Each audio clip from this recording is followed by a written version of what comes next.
Moi, je ne me rappelle pas forcément de toutes les questions qui ont été posées. Euh,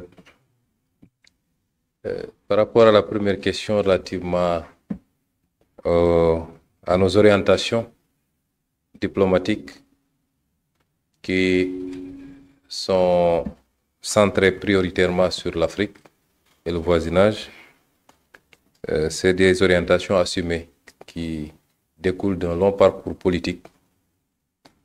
Nous l'avons décliné depuis 10 ans ou plus de 10 ans maintenant qu'on est en politique, à travers nos discours, à travers nos écrits, à travers nos programmes politiques, que la diplomatie commence par le voisinage immédiat. Toutes les formes de diplomatie.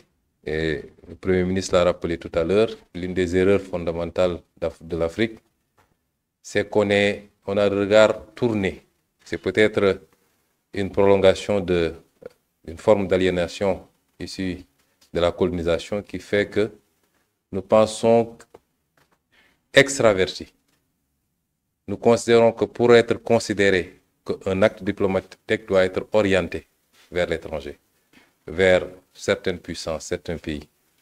Et que rendre visite à un pays voisin, à un pays africain, n'est pas coté de la même manière que se rendre dans certaines grandes capitales occidentales, américaines ou asiatiques. Il faut qu'on sorte de ce complexe. Et c'est pourquoi nous avons considéré que le potentiel de coopération que nous avons avec les pays africains est beaucoup plus important que celui qu'on essaie d'escompter ailleurs. Et le Premier ministre a rappelé tout à l'heure, le niveau d'échange intra-africain est d'une faiblesse inquiétante. La principale conséquence, c'est le renchérissement, évidemment, de tout ce que nous consommons. Nous exportons de très loin, nous faisons 8000 km, 10 000 km, même quelquefois plus, pour aller importer des produits finis dont l'essentiel des matières premières provient de l'Afrique, justement. Il faut casser ce cycle. Il faut qu'on sorte de ce complexe. Et c'est pourquoi aujourd'hui, nous restons ouverts au monde entier. Le président de la République a fait plusieurs déplacements hors du continent. Moi-même, je vais commencer à en faire à partir de maintenant. Et je n'ai pas encore commencé à voyager, rassurez-vous. On a beaucoup à faire et nous allons le faire pour l'intérêt de ce pays avec des objectifs très précis pour chaque déplacement. Et je voudrais dire simplement que dans le cadre de cette coopération-là, dans nos relations avec le Congo, nous avons considéré qu'il y avait mieux à faire, plus à faire. Vous avez parlé tout à l'heure d'axes de coopération que nous avons déjà expérimenté et qui marchent assez bien. Sur le plan de la défense, il y a un accord ratifié par le Congo, qui n'a pas encore été par le Sénégal, mais nous allons nous y mettre pour le ratifier le plus rapidement possible. Sur le plan de l'enseignement de manière générale, je crois que là, on a pratiquement une totale satisfaction. Il y a beaucoup de jeunes Congolais qui, aujourd'hui, sont dans nos différentes universités et subissent une formation et quelquefois même choisissent de rester au Sénégal pour y travailler ou pour d'autres raisons. Sur le plan des échanges économiques, c'est beaucoup moins reluisant. Et nous avons considéré qu'on peut faire mieux. Je ne vais pas vous dire le chiffre de nos échanges, mais il est très très faible. Et je vais vous donner un exemple très simple. Comme je l'ai dit la dernière fois en Sierra Leone sur la bauxite et sur le fer, aujourd'hui l'Afrique de l'Ouest importe énormément de bois. Parce que l'Afrique de l'Ouest est en grande partie sahélienne du moins, en grande partie. Nous ne sommes pas des pays forestiers, la plupart d'entre nous. Si vous prenez l'exemple du Sénégal, la petite bande forestière qu'on a, c'est le sud du pays, qui aujourd'hui est extrêmement agressé. L'Afrique de l'Ouest importe pour plus de 513 millions de dollars de bois. Et je peux vous dire que l'essentiel de ce bois provient certainement du Congo et d'autres pays d'Afrique centrale pour aller être transformé à l'extérieur du continent et ça nous revient beaucoup plus cher. Le Sénégal est le deuxième importateur de bois en Afrique de l'Ouest après le Nigeria. 17% des importations de l'Afrique de l'Ouest, ça concerne le Sénégal. C'est plus de 70 milliards d'importations, en tout cas chiffrées. Voilà un axe de coopération qui peut être intéressant parce que le Congo est la deuxième réserve mondiale de bois après l'Amazonie. Les capacités sont extrêmement importantes. En travaillant avec le Congo, nous pouvons travailler à essayer de sauvegarder ce qui nous reste, le peu qui nous reste de forêt, sans pour autant entamer le potentiel du Congo. En travaillant avec le Congo, et nous saluons la nouvelle dynamique au Congo, parce que c'est ça qu'il faut faire en Afrique, que chaque pays africain s'organise pour que les matières premières issues de son sol soient transformées, en tout cas de manière primaire ou de manière définitive, soient transformées sur son sol. Le Congo a pris cette résolution d'interdire l'importation du bois brut. Et c'est une très bonne chose.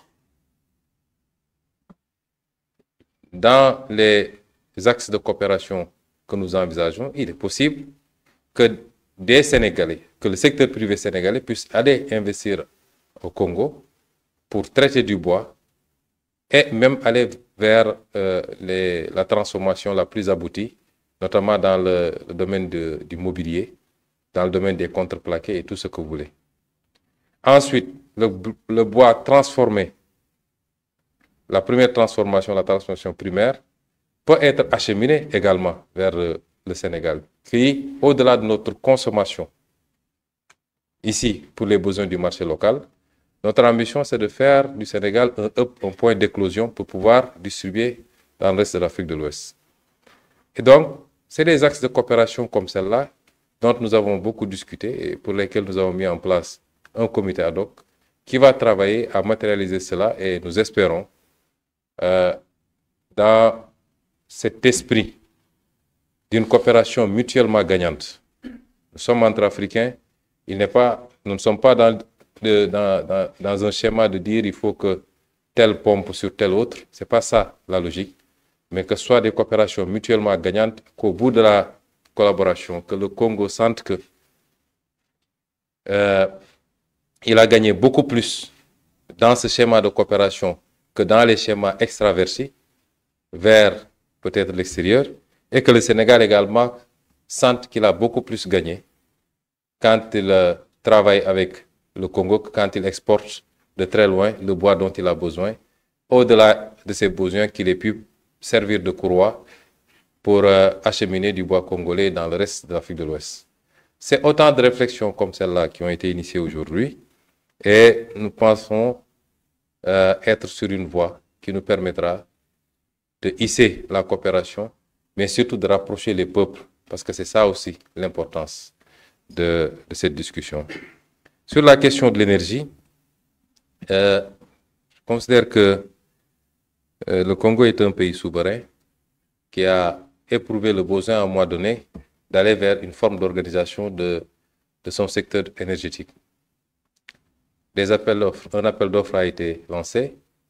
La Sénélec, qui est une entreprise sénégalaise et qui est une fierté en tant qu'entreprise sénégalaise, a concouru à côté d'autres entreprises issues de pays beaucoup plus puissants que le nôtre, d'autres entreprises certainement africaines également.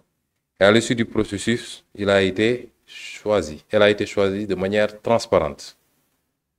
Nous nous en félicitons et en félicitons également le gouvernement congolais. Le Premier ministre rappelait tantôt que le marché est très encadré parce que ce n'est pas seulement le Congo, mais des partenaires financiers du Congo qui concourent au financement de cette activité ont eu un regard sur ce qui s'est fait. En tant que Sénégalais, nous ne pouvons que nous féliciter que la Sénélec ait pu performer à ce niveau. Le Premier ministre a rappelé un certain nombre d'occurrences qui les ont amenés à suspendre. J'insiste sur le mot suspension. Il n'a pas été question ici d'annulation du marché. Il y a des préoccupations intérieures qui ont amené le gouvernement congolais à considérer qu'il fallait suspendre le temps de procéder à un certain nombre de réglages. Je demeure convaincu que ce contrat sera parfait, que ce contrat sera validé et que ce sera un bel exemple de ce que nous pouvons faire dans cette dynamique de coopération sud-sud, de coopération entre pays africains. Parce que souvent, nous avons à rougir de faire venir des entreprises qui viennent de très très loin, ce qui n'est pas mauvais. Nous ne sommes pas hermétiques. Nous sommes très fiers quelquefois même de dire que cette entreprise est venue de tel pays européen, de tel pays américain. Il faut que cette fierté-là aussi, nous puissions l'éprouver.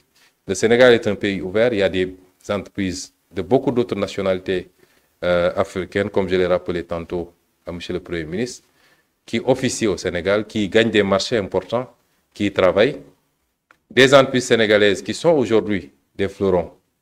Je veux citer par exemple la Sonatel qui aujourd'hui est présente dans au moins, en plus du Sénégal, 3 autres pays africains.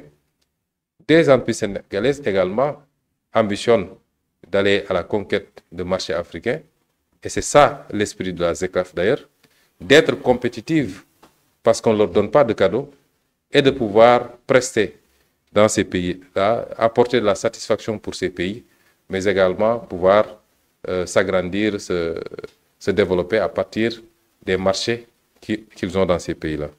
Et je demeure convaincu, en écoutant M. le Premier ministre, parce qu'on en a discuté d'abord avant-hier lors du dîner, on en a discuté ce matin en tête-à-tête, on en a discuté tout à l'heure dans les travaux. Si nos amis du Congo avaient l'intention de mettre un terme à ce marché, peut-être qu'on ne serait pas là en train de discuter. Peut-être que même cette visite ne se passerait pas comme elle se passe. Et j'ai également largement discuté avec la plus haute autorité de la Sénélec, qui est dans de très bonnes dispositions, qui comprend la plupart des préoccupations soulevées ici et qui considère qu'il est possible d'y pourvoir de la manière la plus facile. Et je pense que, Monsieur le Premier ministre, le Sénégal vous réitère à vous, au président, son Excellence Denis Sassou Nguesso et à tout le peuple congolais.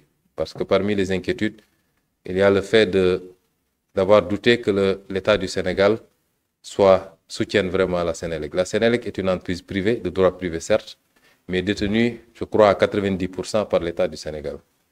Donc tous les actes que pose la Sénélec, considérez que ces actes sont posés également d'ordre et pour le compte de l'État du Sénégal. Et que l'État du Sénégal accompagnera cette entreprise intra-africaine pour qu'elle soit un succès éclatant et qu'on puisse démontrer à la face du monde que nous pouvons faire ce qui se fait partout ailleurs, ensemble, la main dans la main. Quant à la dernière question, si je n'en ai pas omis, je crois qu'on parle de fiscalité et l'impact des procédures, d'un certain nombre de procédures entamées sur les décisions d'investissement au Sénégal.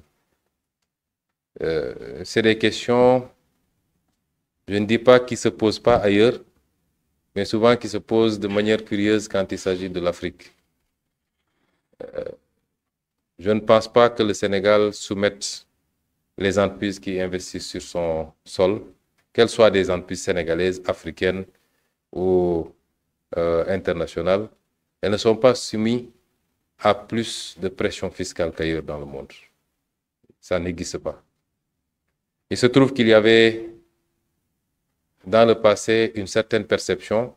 Je ne dis pas que c'est toutes les entreprises, il faut qu'on se comprenne bien, mais une certaine perception facilitée également par les pratiques internes, par les complicités internes, par les mauvais comportements dans les administrations, mais également des autorités politiques, qu'on pouvait venir investir dans nos pays, engranger les gains les plus importants et repartir tranquillement sans honorer ses obligations fiscales. Ça, c'est souvent conçu de cette manière. Eh bien, il faut que nous puissions tous nous entendre qu'en tout cas ici au Sénégal, cela est révolu. Nous avons un cadre fiscal qui est le même que partout dans le monde, qui n'est pas répressif, mais qui n'est pas également très permissif. Nous ne sommes pas un paradis fiscal, mais nous ne sommes pas également un pays qui surtaxent. Nous avons une fiscalité normée, normale, qui répond aux standards, aux standards internationaux, les meilleurs standards internationaux du moins. Et cette fiscalité-là s'applique uniformément, qu'on soit sénégalais, japonais, congolais, allemand, il n'y a pas de discrimination. Et la législation fiscale continue à s'appliquer ainsi. Ceux qui veulent investir au Sénégal, nous travaillons à renforcer l'attractivité du pays. Nous sommes en train de réformer tout le dispositif, tous les codes, le code des investissements, le code minier, le code pétrolier, le code des impôts, le code des douanes. Pratiquement tous les codes sont en chantier pour les rendre attractifs sans pourtant être permissifs.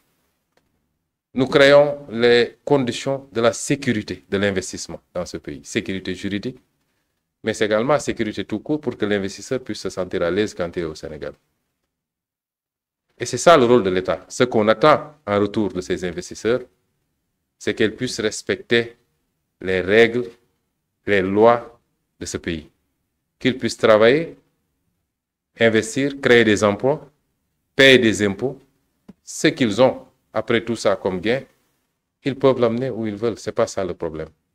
Si on est tous d'accord sur ce schéma, je pense qu'il n'y aura pas de problème. Mais si les gens considèrent qu'ils peuvent venir en Afrique, continuer à pomper les ressources naturelles, gagner des marchés surfacturés, sans payer des impôts, de plus en plus même importer des ouvriers alors qu'on a suffisamment de bras pour travailler, ça c'est révolu également. Et nous ne pourrons pas l'accepter. Et le chantage de l'investissement contre l'aveuglement fiscal ne marchera pas au Sénégal.